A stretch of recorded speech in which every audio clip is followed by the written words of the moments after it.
in a small town nestled between two hills. There was a library no one visited anymore. Its windows were dusty, its doors creaked, and the sign above, "The Library of Forgotten Tales," swayed in the wind. Yet inside, the books whispered to each other, as if they were alive, telling stories of distant lands, lost travelers, and impossible dreams. One evening, a boy named Eli wandered into the library. He had always been curious, carrying a notebook where he drew maps of places he had never been. That night, the air inside the library felt warmer than outside, and a soft, golden light spilled from a single lamp in the center. Eli's eyes fell on a peculiar book with a leather cover etched with tiny stars. No title, just stars.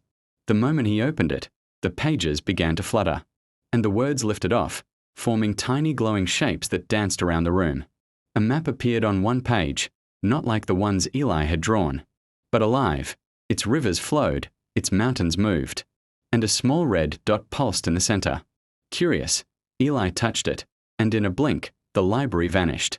He found himself standing on a hill, the wind brushing his face, looking down at a village that shimmered like the map he had just seen.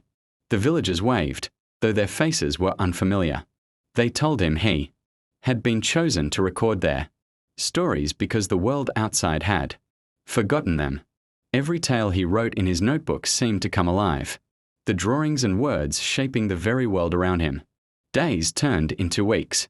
Eli realized he could walk between his town and this hidden village whenever he wanted, through the pages of the book.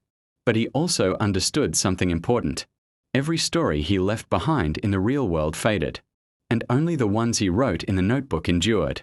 Years later, Eli returned to the library one last time. The lamp was still glowing, the books whispering, waiting. He left the notebook open on the table, filled with maps, stories, and dreams.